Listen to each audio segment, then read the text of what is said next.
Kun raadiyoo sagalee Oromooti.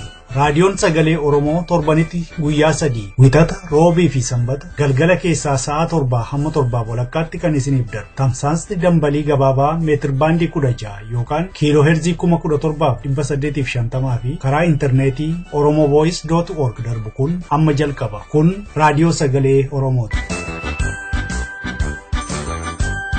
Dhaggeeffattoota keenya kabajamoo kun qophii keenya eebila 15 bara 2015ti. Har'a tibbanaaf mala jireenyaa qabna. Tibbanaan har'aa waa'ee waldaa qorannoo Oromoo irratti xiyyeeffata. Waldaan kun hanga yoonaatti wanneen eenyummaa Oromoo waan adda addaa qoratee addunyaatti baaseera. Mala jireenyaa keessatti Aliyyi Galatoo dhimma guyyaa gootota Oromoon wal qabatee waan nuuf dhiyeessu qaba. Sabni Oromoodhaa sabni guddaa boonaan erga uumamerraa kan ofiin of bulche kabajaaf ulfinaan walqixxummaa malee ergachuuf ergamu bituuf gurguramu irreedhaan bulfamu kan dhagaheen beekne alagaan bitamu. Dursa kan dhiyaatu oduudha. Kan isin keessummeessu Analisee Odaajooti. Oduu kan dubbisu immoo Dhabasaa Hojjiraati. Akka moltan dhaggeeffattoota keenya har'a guyyaa gootota Oromooti. Guyyaa yaadannoo gootota Oromoo kan waggaa 35ffaatiin baga ittiin isin ga'e oduu har'aaf qabnu kan isinitti himu Dhabasaa Hojjiraati. Guyyaan gootota Oromoo ebila 15 kabajamu baranas biyyoota adda addaatti kabajamutti jira.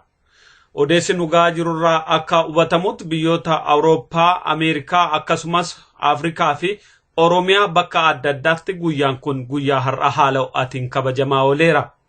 Keessaayyuu waraanni bilisummaa Oromoo bakka jirutti gootota Oromoo qabsoo bilisummaa Oromoo irratti wareegaman yaadachuudhaan waadaa isaanii haaromsanii qabsoo bilisummaa galmaan ga'uufis sochii isaanii akka itti fufan ibsaniiru. Sabboontonni Oromoo biyya keessaas bakka adda addaatti haala isaanii mijatetti guyyaa kana kabajachaa akka jiran dhaamsa nuungaanii hubachiisaniiru. Ilmaan Oromoo biyyoota jiran mara keessatti gootota Oromoo diddaa fi falmaa bilisummaa Oromootiin wareega lubbuu kaffalan mara yaadachuun qabsoo bilisummaa isaan eegalanii taran galmaan ga'uuf waadaa isaanii haaromsaniiru. Guyyaan gootota Oromoo guyyaa yaadannoo ilmaan Oromoo qabsoo bilisummaa Oromoo irratti wareegamanii ta'ee yaadatamuu fi kabajamutti jira. Oromiyaa Wallaggaa Lixaa iddoo Tulluu Qabii jedhamutti sookaa yookaan warqiif meetii oomishuudhaaf kaampaanii Ingilizii mootummaa Itoophiyaa gidduutti waliigalteen mallatteeffame. Oduun raadiyoo sagalee Oromoo ga'ee akka ibsutti waliigalteen kun kan mallatteeffame kaampaanii Ingiliz jiraatu kan KEFI jedhamu wajjiniin yoo ta'u, kaampaaniin kun waggaa 11f sookoo yookaan warqii fi meetii naannoo sanatti argamu kan toonii 28f qabxii 6 ta'u oomishuuf waliigalameera. Sookaaf meetii gaara qabii irra jiru kanarraa waggaatti yoo xiqqaate $1 biliyoona 1 qabxii 6 ni argama jedhamee tilmaamama. Oomishti kun kan gaggeeffamus lafa square kiiloomeetira 7 irratti akka ta'e beekameera. Kaampaanichi taa'umsi isaa Ingilizaa ta'u malee qabeenyummaan isaa Awustiraaliyaati jedhameera. Yeroo ammaa waraana Itoophiyaa keessatti argaman keessaayyuu lammiilee Oromoo fi kanneen qondaaltota lammii Tigraay ta'an gidduutti wal shakkiin uumamaa akka jiru himame. Keessumaa yeroo ammaa kana ajajoota waraanaa kan saba biraa ta'an adda baasuudhaan qorannoon adda addaa gaggeeffamaa akka jiru beekameera. Keessumaayyuu waraana gara kaabaa jiru keessatti qoodinsi uumamaa kan jiruu fi Oromoota irratti immoo xiyyeeffannaan hordoffiin baay'ate akka jiru beekameera. Akkasumas kanneen saba Amaaraa irraa ba'an irrattis qorannoon addaa gaggeeffamaa akka jiru maddeen keenya ibsaniiru. Haaluma wal fakkaatuun godina kibbaa keessa kan socho'u waraana mootummaa Itoophiyaa keessatti shakkiin uumamaa akka jiru odeessachirraa nu ga'e mul'iseera. Dhumarrattis oduu gaddaa. Aadde Ayyaluu Tisaa addunyaa kanarraa boqottee sirni awwaalchashiis bakka firoottan ishii argamanitti kabajaadhaan raawwate. Bara 1968 Oromiyaa giddugalaa aanaa Calleyaa ganda qotee bulaa Tulluu Kosorruu jedhamu keessatti kan dhalatte Aadde Ayyaluu Tisaa dhukkuba akka tasaatiin ebila 12 bara 2015 addunyaa kanarraa dabarte. Barreessituu Waldaa Maccaaf Tuulamaa kan turte Aadde Ayyaluun bara 1992 keessaa kaastee haga gaaf lubbuun ishii darbuutti sabboonummaan aadaa fi eenyummaa Oromoo kutannoo cimaadhaan guddisuu keessatti gahee olaanaa gumaachaa turte. bara bilisummaa Oromoo chaartarii keessaa ba'es mootummaa Itoophiyaan hidhamtee gidirfamaa kan turte Aadde Ayyaluun sana boodas sochii ilmaan Oromoo jabeessuu fi qabsoo Oromoo jabeessuuf gochaa turteen mootummaa Itoophiyaatiin hordofamaa turte. Kana malees yeroo adda addaatti doorsifamaa fi hojii akkan arganne dhorkamaa akka turte seenaa isheerraa hubachuun danda'ameera. Keessaayyuu bara 2004 hanga 2007 hooggantoota waldaa Maccaaf Tuulamaa gaazexeessitoota Oromoo barattoota Oromoo Yuunivarsiitii Finfinnee fi bakka adda addaarraa qaban waliin hidhaa keessa kan turte yoo ta'u Aadde Ayyaluun gamashiitiin aga dhumaan bilisa baatutti kutannoodhaan ilmaan Oromoo jajjabeessaa akka turte beekamaadha. Aadde Ayyaluun hidhaa kamiifoo otoo hin jilbeeffatiin qabsoo bilisummaa Oromoo keessatti bara chaartaraarraa eegalte otoo addaan hin kutiin hirmaannaa guddaa fi ijjannaa jabaa nama qabaachaa turteedha. Aadde Ayyaluun akkasumas aadaa Oromoo, amantii Oromoo akkasumas ayyaana irreechaa mul'isuuf guddisuu keessatti murannoodhaan hojjataa kan turte yoo ta'u yeroo garaa garaa irrattis barumsa wal fakkaataa uummataaf kennaa akka turte beekameera. Warreen ishii waliin turan hundi kan himan Aadde Ayyaluun nama amala qabdu, damboobdu, obsituu fi kutattu dhimma sabaa irratti nama of kennite turte. Aadde Ayyaluun sababuma qabsoo kanaaf jireenya hundeeffadhu jettee bakka jirtutti qabsoo Oromoo ijaaraa fi jabeessaa akka turte beekameera. Raadiyoon Sagalee Oromoos gaddatti dhaga'ame asumaan dabarsaa oduun keenya isaatii kana akkanuma qophii keenyaa fi waliin nagaan nu tura.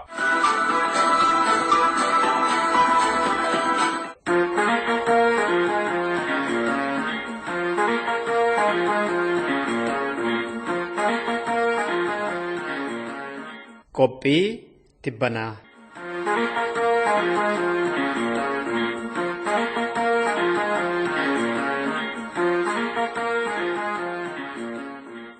Waggaa 28 dura aadaa, seenaa fi duudhaa walumaa galatti eenyummaa Oromoo sirnoota dhufaa darbaa impaara Itoophiyaatiin dhokfamee ture ifa baasuudhaaf hundeeffame waldaan qorannoo Oromoo. Waldaan kun hanga yoonaatti wanneen eenyummaa Oromoo waan adda addaa qoratee addunyaatti baaseera. Waldaan qorannoo Oromoo bara kanas korasaa walakkaa waggaa jalqabaaf Awurooppaatti godhate biyya Jarmanii magaalaa Munikitti. Kora walakkaa waggaa kanarratti dhimmoota Oromoo adda addaas keessattuu immoo hidhata Awurooppaanotaa fi Oromoo jidduu maal fakkaata ture durii, maal fakkaatuu qaba gara boodaattoo, Oromoon immoo maal godhatuu qaba, akkamitti gara isaatti naanneffachuu qaba, ilaalcha warri Awurooppaa amma Itoophiyaa irratti qaban kana ka jedhu irratti hayyoonni kan qoratanii bira gahan dhiyeessanii gorsas akeekaniiru. Akkam jirtu dhaggeeffattoota keenya qophiin tibbanaa keenya irraa bitoota 28 fi 29 kora kan Munikitti taa'e kanarratti xiyyeeffannee dhiyeessinu ta'a. Itti bahinsa kora kana maal fakkaata ka jedhuuf dhimmoota adda irratti mari'achuudhaaf pirezidantii kan gadaa kana obbo Johaar Mahammad keessummaa keenyadha. Johaar guddoo galatoomi. Itti bahinsi kora guyyaa lama akkam ture? Waggaa gamana finnuu yeroo duraatiif waan ta'eef haga tokko sosodaachuunii fi hohollachuun nama ture. Uummanni akka malee garagalee dhufe nama 800 oltu seene lakkoofsa akka malee guddaadha. Irra caalaan immoo dargaggeeyyii ture. Naamusaan haala nama gammachiisuun dhaggeeffatanii hayyoonni dhufan akka malee dinqisiifatan. Seenaa osaa keessatti namni ammanaa hirmaatee hin beeku. Hayyoonni Oromootis warreen dhimma Oromoo qoratan warri faranjoota illee hedduudha dinqisiifatanii gara fuulduraatis waltajjii kanarratti akka dhiyeessaniif onnee hedduu kan nama kakaasuu fi san biraas dabre immoo siyaasa Oromoo irratti illee hanga tokko hamilee nama keenyaatii fi hamilee firoottan keenyaa kakaasanitti fakkaata. Namni akkamitti isin yaa'uu dandeekas? Tokkoffaa waldaalee hawaasa jiran hundatti xalayaa barreessine Awurooppaa guutuutti. Dursineellee sirriitti beeksisaa turre, sirriitti dhaadheessaa turre. Sun qabdi gahaa miti. Akkuma beektu waggoota lamaan dabre kana kaka'umsi Oromoodha, dammaqeessi Oromoodha hedduu dabalee jira. Dhalootaan Oromoon taane faranjootaas hedduutu irratti argameera kan argeetti. Isaaniin akkamitti quunnamtan immoo ufuma isaanii yaafatanii dhufan immoo? Osaani waldaa qorannoo dhimma Oromoo irratti hojjetu waan ta'eef hayyoonni kun waan qoratan kana waltajjii bifa kanaatiin dhiyaatu irratti dhiyeessuun isaaniif barbaachisaadha hojii isaaniitiif illee. Nu garuu isaan qofa barbaachisa jennee hin dhiifne akkuma beeksisa kana baafneen hunda isaanii hayyoota faranjii, hayyoota chaayinaa, Japaanii, hayyoota Afrikaa dhimma Oromoo irratti fi gaanfa Afrikaa irratti qorannoo godhanii beekan hundaaf xalayaa barreessine. Hamma dandeenyu iyyaafannee liistii baafannee gara namoota 200 ta'aniif barreessine. Mata duree keessatti akkamitti qooduun danda'ama kan baranarra qorannoon gaggeeffame siyaasa qofadha moo? Wanni laalle gartee hariiroo Oromoo fi Awurooppaa jidduu jiru kan kaleessaatiif kan irraa laaluu barbaanne. Waa lamaaf kana goone tokkoffaa yeroo duraatiif Awurooppaa osaan kan dhufu. Hoggaa biyya takka dhayitu hariiroo amma dura turee fi kaarra jiruu fi gara dhufullee laaluun barbaachisa. San qofallee miti. Mata dureen kun amma dura sirriitti hin qoratamne. Fakkeenyaaf dhimma haja alaa hoggaa laallu kanuma Ameerikaatiif yeroo baay'ee laalama osaa irratti tarii osaa mana achi jiruuf haa ta'u tarii immoo Ameerikaan humna guddoo waan taateef ta'uu danda'a. Haa ta'u garuu har'a Ameerikaan humna guddaa haa baafattu malee san dura rakkoo uummanni Oromoo keessa bu'ee irratti bal'oo uummanni Oromoo argate irratti adda durummaan kan hojjetaa ture biyyoota Awurooppaatii fi mootummoota Awurooppaa turan. Kun qoratamuu qaba. Haala gahaan hin qoratamne jenneeti. Barana qorannaa irratti arganne jenneeti miti ka mata duree kana filanne. Barana fedhii uummataa, fedhii hayyootaa, horii qorattootaa itti uumuu barbaanneeti. Ilmaan Oromoo gabroonfamanii biyya kana dhufan waan isaan hojjetaa turan akkuma yeroo ammaa amma haasayamaa jirutti hayyoonni Oromoo biyya sanii dhufanii Awurooppaatti baratan kan akka Guddinaa Tumsaa egaa kaalee fidaafaa maal hojjetaa akka turan hoggaa keessa deemtee ilaaltu edaa qorannoon already illee ni jira asumatti baafnee walitti qaqqabuutu barbaachisa ka jedhu kun gaa ijoollee nama keessattuu graduate student jiran as keessa jiran hedduudha fedhinnaa itti dabala bara dhufummoo mata duree kanarra inumaa hedduu deemnee hojjechuudhaaf hiree nu bana jechuudha. Dhaggeeffattoota raadiyoo kana dhagahaniif Awurooppaa fi Impaayarri Itoophiyaa hidhata isaan kanaan dura qabaataa turan garamitti dabsaa ture jechuun danda'ama akkuma ammaa kana gara sirna biyyatti bulchaa jiruu ture moo? Wanni hedduu nama si ajaa'ibsiisu yeroo dheeraa nuti wanni nama yaadaa turre maali Awurooppaan durumarraa nutti jallatte durumarraa warra nu cunqursuuf aantummaa agarsiisan ka jiru isaan ilaalaa turre Dr. Gammachuulleen ka dhiyeesse Profeesar Isgaa'el ka dhiyeesse Koloniin ka dhiyeessite hundarraa wanni ati agartu maali? Hamma dhihoo kanaatitti hamma sirni Abisiiniyaa gadiin jabaatinitti yeroo agartee Awurooppaa fi Oromoo jidduu hariiroo gosa lamaati ture. Tokko kanummaan namoonni matuma isaaniitiif biyya laaluuf hojii mishinariitiif kaka'umsaan deeman ture. Warri sun hoggaa dhaqan mootummaan Abisiiniyaa illee jama waan hin turreef waan Itoophiyaatii fi Abisiiniyaa jamu kunillee Awurooppaa keessaa akkasuma hin beekamu ture.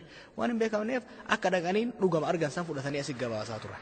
Garuu asuma sirni Abisiiniyaa jabaachaa deemuunii fi wanni Abisiiniyaa fi wanni Itoophiyaa jamu kun Awurooppaa keessatti dhageettii argataa olaantummaa argatuun dhugaan Oromoo awwaalamutti seene. Hojii hayyootaa keessattuu hojii barreeffamaa keessattuu gadi awwaaluun dhufe jechuudha. San dura ilmaan Oromoo gabrooman iyyaafatanii irraa barreessaa turan. Profeesar Mokriyaan sanii qabxii inni kaa'ee garte. San dura iyyaafatanii nama gaafataa turani.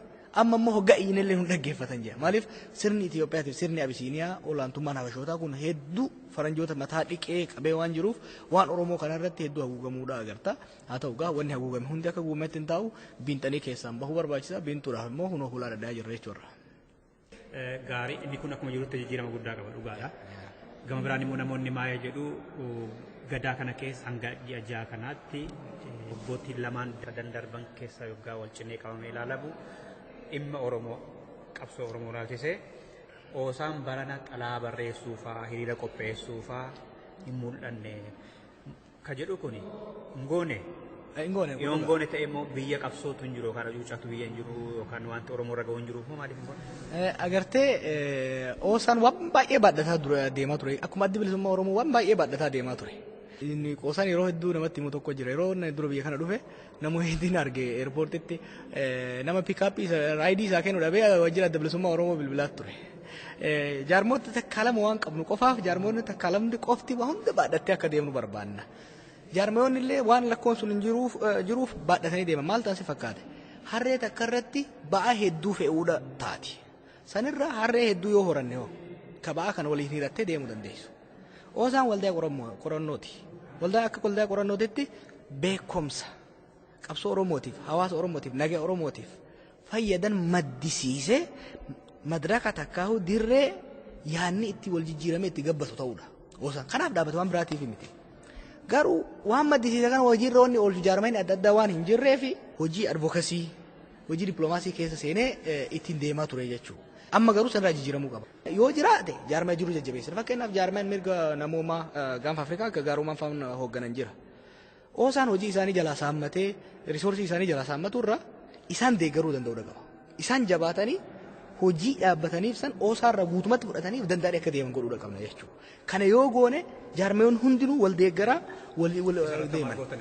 Hawaasni fa'aa akka gadi bahee hiriira barreessu yookaan immoo iyyata Oromoo fa'aa Oromoof gaheen Oromoo ala jiru warra biyya keessaa miidhamne jedhaniif sagalee ta'u. Erga oosaa hiriiraan qopheessu ta'e xalaas dhimma Oromoo bakka bu'een barreessu ta'e jaarmiyaan akka barreessu yoo kaayyoo qabaatan akka jaarmiyaan sun barreessu maal godhan? Barreessaa jiranii miti gaarummaan fa'aanii waan oosaan godhu ol hojjetaa jiran. Oosaan amma waan gaarummaan fa'aan hojjetan sadan hojjetu xalayaan akkana namni ajjeefame jenna. Gaarummaan fa'aan garuu ispeeshaalistii waan ta'aniif eessatti yoom bakka kamitti maal ta'e jedhanii hojjetu. Nuti maqaa oosaa dhaadheessuudhaaf yookiin immoo oosaan kana je'e jechuudhaaf xalayaa takka barreessinee keessaa bahuu dandeenya. Yoo isaan mootummaa Itoophiyaa irratti hiriira qopheessan rakkina maal? Eenyu? Oosaan. Homaa rakkina hin qabu. Rakkina tokko illee hin qabu. Garuu oosaan hiriira qopheessuurra jaarmeenni biraa kan hiriira qopheessuu irratti ispeeshaalaayiz godhu. Jaarmiyaan sun akka qopheessu maal godheera oosaan? Ni gargaara gaa. Yaada maddisiisaa kunoo qorannoo dhiyeessee hayyoonni akkamitti akka qophaa'uu qabu akkamitti akka hojjetamuu qabu hayyoonni irra dhiyeessan. Inni qorannoodhaaf hiriira bahuu irrattoo waraqaa barreessuu irrattoo dhimmoota Oromoo hidhamanii yookaan ajjeefamanii mana barumsaatti madaa jiran sanaaf akka mootummaa bira qabu maaliif jaarmeen keessan jaarmeen institushiniiti. Fakkeenya tokkoon si maani pirezidaantii Oosaati. Torbaanii xalayaa 100 barreessa. Warra rakkatan rifuujiidhaaf nan barreessa. Xalayaalee hedduu maqaa jaarmota adda addaatiin baay'ee nan barreessa. San maqaa Oosaatiin baasuun Oosa badhaadheessuu kijibaaf yoo taate malee dhugaadhaan bu'aa akka buusu ka dandeenyu yoo jaarmota dhimma san laallatan irratti deemne qofa. Fakkeenya amma garee mirga namaa kana siimeetiin jira. Gareen mirga namaa kuni konsaltansii taatas qaba UN keessatti. Oosaan hin qabu. Oosaan barreessuun Oromoo biratti akka tokko hamilee kaasuu danda'a. Dhugaadhaan garuu impaaktii piraaktikal ka qabaachuu danda'u jaarmee akkasiiti jechuudha. Hiriira baasuu yoo barbaachisaa ta'u taate fakkeenya Minisootaatti advookasii guruppii jira kan waan kanarra hojjetu. Oromoo Pirootestii Bardeen Gaddaa isaanii qopheesse. Senaatoroota amma yeroo adda addaatti waltajjii Oromoo dhufan kana jalatti qopheessa. Kabira qabsoo bilisummaa Oromoo hundeessuu keessatti Johaar Moor uummata ijaaree gara qabsoof gumaacha uummanni akka godhu hojjennee siin jedhu maayita. Tuqannaa gara qabsootti akka isaan gumaacha godhan jiru siin jedhan maayita. Yeroo nuti hojii akkana eegalletti bakka uummanni Oromoo irra ture namoonni beeka. Yeroo hamileen uummata akka malee gadi bu'etti yeroo wal dhibdeenii fi wal nyaachuun akka malee hammaatetti. Yeroo sanirraa haasaan godhaa ture irraa yoo dhaggeeffattan hojiin duraa Oromoon dalaguu qabu of wal'aanu wal ollaanu hafuura Oromummaadhaan walitti deebisu dadammaqiinsa uumuudha. Walitti amanuu fi of amanuu ol deebisuudha qabna. Hamileen namaa ol ka'uudha qaba. Bunallee egaa bishaan danfee booda buna itti naqita malee bishaan qorratti buna yoo itti naqaa oolte bunnuun danfullee mi'aawu. Kanaaf hamma ammaatti wanni hojjechaa turre yeroo muraasaas deemuufillee wanni hojjechuudha deemnu ummata kana kakaasuu tokkummaa isaa jabeessuu hamilee isaa jimsuu jaaraa deemuudha. Laafa har'a ol kaanee jaarmee siyaasaa tokko dhaabnee haaboo wayyaanee kuufifna yoo jenne ummata keessi isaa fayyaa hin qabne ummanni keessi isaa wal dhibdeen adda addaa jiru hamileen isaa bifa adda addaatiin cabeen yoo hin deemne hedduu deemuu hin dandeessu. Kanaaf akka dirqama mataa kiyyaatti na qofa osoo hin ta'in warri hojii hojjennu akka dirqamaatti wanni fudhannee pirojektoota adda addaa lafa kennee pirojektoota bakkaan ga'uudha. Akka waliigalaatti immoo hamilee Oromoo kakaasuu fi sabboonummaa Oromoo deebisanii dagaagsuu kan jedhu sangaa akka gaariitti bakkaan geenye natti fakkaata. Garamitti deema sabboonummaan kun gara Itoophiyaa ijaaruutti immoo gara Oromiyaa dandeessa ijaaruutti? Gara Oromoo humneessuutti deema. Oromoon humna qabu karaa feetellee yoo dhufte olaantummaa isaa mirga isaa kabachiisee deema. Oromoon humna hin qabne Oromiyaa irra yoo baasanii itti kennanillee takka ifiifuu waliin bulchuu takka ifiifillee buluu hin danda'u jechuudha. Wanni guddaan Oromoon humna horate humna gama waraanaatiin humna gara miidiyaatiin humna gara dippiloomaasiitii fi hayyootaan humna isaa horatee hojjechuudha qaba. San yoo san qabaate hireen feetee yoo dhuftee fira deemuu danda'a. Yookaan hiree yoo dhufte akkuma yeroo biraatti deema jechuudha. Bojo Haroo Ahmed galtome fayyaate. Atillee ulfaata.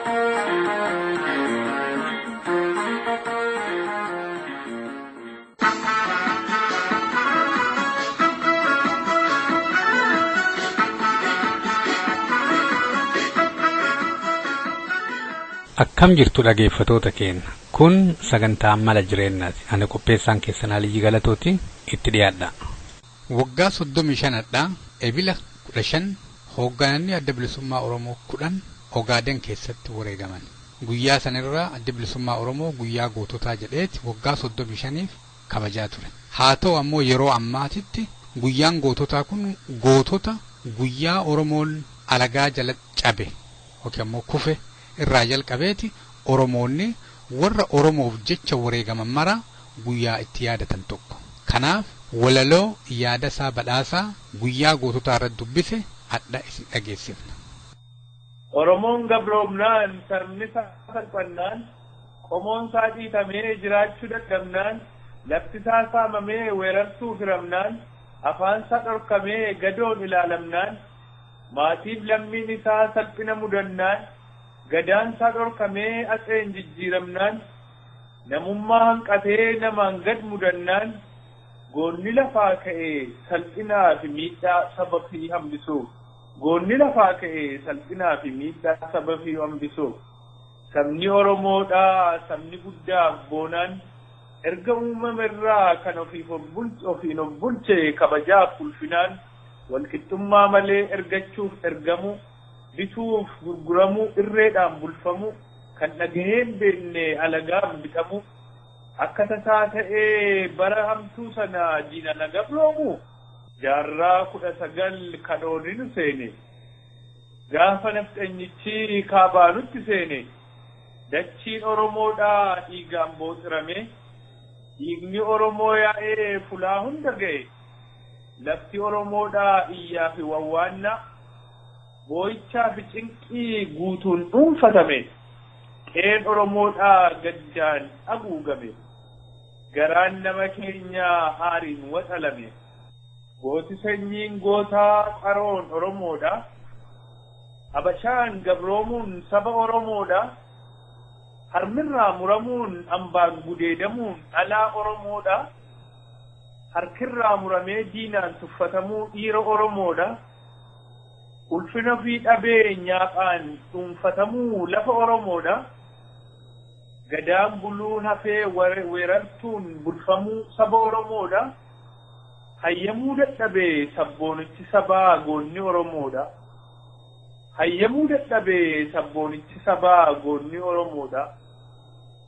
gabrummaa kuffisee hidda isaa buqqisuuf namaan wal qixxeessee saba isaa mul'isuuf taa'ee itti yaadee manatti dhahatee Oromoo dammaqsee lafaa isa kaasee seenaa saba guddaa isa hubachiisee fincila gabrummaa falmii bilisummaa gaafas lafaa kaase fincila gabrummaa falmii bilisummaa gaafas lafaa kaase takkaa murannaan of boodan deebine maal jarreen akkasii kan lubbuun qusanne mee xiqqooseen faarsaa maqaa isaaniin kaasaa goota sanyii gootaa warra lammiif wabii wareegamaniiru nu biran jiranii seenaan isaanii guddaa nu bira kaa'anii galfata gurguddaa nutti dhaammatanii maqaa isaaniin kaasaa xiqqooseen isaan faarsaa takkaana caqasaa Elemoof Magarsaa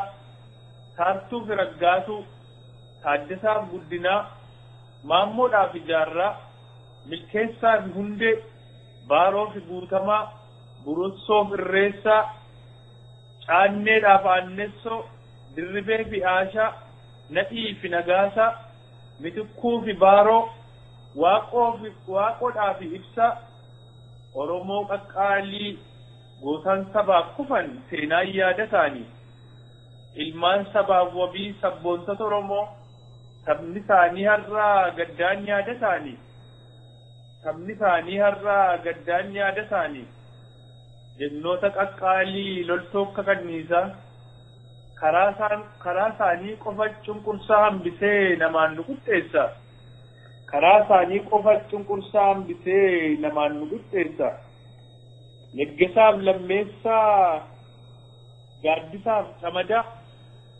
Dirribeef Eebbisaa Kormee fi Maaxiqu Huseen Sooraaf Guutuu dhiiraaf durban qabu lubbuu isaa wareegee kan sabaaf of laatu seenaan isaanii jabaan yoomuun dagatamu dhiigaan barreeffame tasai naqamu guyyuu yaadatamu galmee seenaa keessaa qabsoof wareegamtan jagnoota kaleessaa qabsoo bilisummaa gumaa keessan baasa qabsoo bilisummaa gumaa keessan baasa gaaraa fi hallayyaa daggalaa fi haroo mala godhatanii keessa jiraatanii akka bosonuudhaa bokkaan itti caama birraa fi arfaasaan bonaa fi duumessi irra wal jijjiira argatan nyaatanii dhabanis dhiisanii tasan mufatanii takkaan dadhabanii haala jabaa keessatti daranuu jabaatu qabsoo Oromoodhaa of dura butanii bilisummaa sabaaf wareega laatanii bilisummaa sabaaf wareega laatanii gaafa guyyaa hamtuu haalli jabaan dhuftu akeekaa fi hirbuu daranuu yaadatu kaayyoo fi galmoo fi of dura qabanii hamileef jabina achirraa horatu jaallummaaf kaayyoo wal yaadachiisanii guyyaa kaan lolanii kaan wal barsiisanii haala akkanaan egaa kan goonni lolanii lubbuu isaanii qaalii wareega laatanii lubbuu isaanii qaalii wareega laatanii.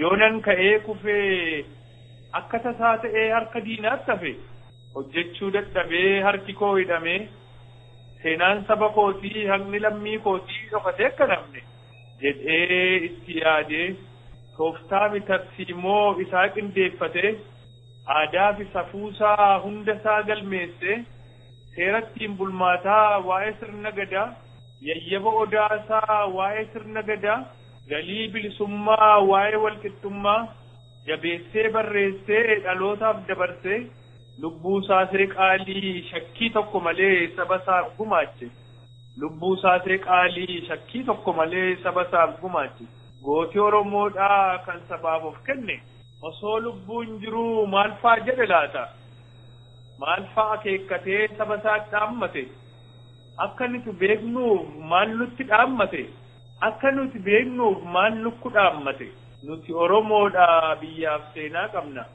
lafti keenya maqaan biyya Oromoodha ummanni koo bal'aan saba Oromoodha laftitti uumamne ba'a Afrikaa keessaa madda walaabuudha bal'inni lafasaa kaabaan amma Walloo kibbarraan Booranaa bahaan Afran Qalloo dhiharraan Wallagga hacuuccaa gabrummaa hacuuccaa alagaa ofirraa dabsatee biyya ijaarratee daangaa isaa eeggatee alaabaa dhaabbatee addunyaan qixxaatee seera ittiin bulmaataa seera abbaa gadaa seera walqixxummaa seera Oromootaa hunda lafaa kaasee hiddatti godhatee jalatti wal waamee caayyaadhaa fi caasaa itti ijaarratee jaalalaaf kabajaan waliisaan jiraate tokkummaa Oromoo daran jabeeffate tokkummaa Oromoo daran jabeeffate ofiisaan of bulchee kabajamuu qaba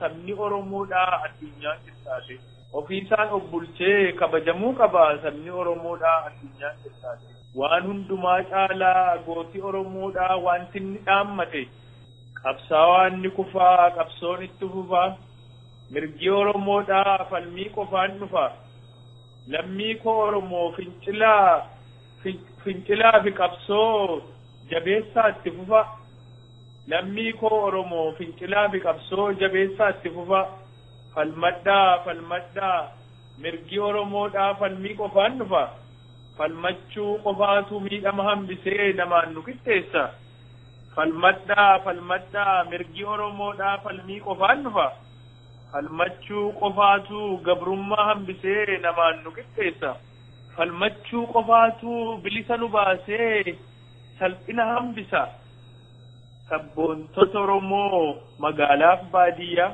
cunqursaa diddanii fulaa jirtan hunda sabaaf kan of laattan lolaaf bifa daddaan kaayyoo isin kaastan dhiigaan kunuunsina hawwiif fedhii keessan mirga dhuunfachuudhaan har'a dhugoomsina sirna gadaa jaarree ittiin of bulchina wareegama keessan firii itti goona Oromiyaa bal'oo biyya walqixxummaa ijaarreetti galla.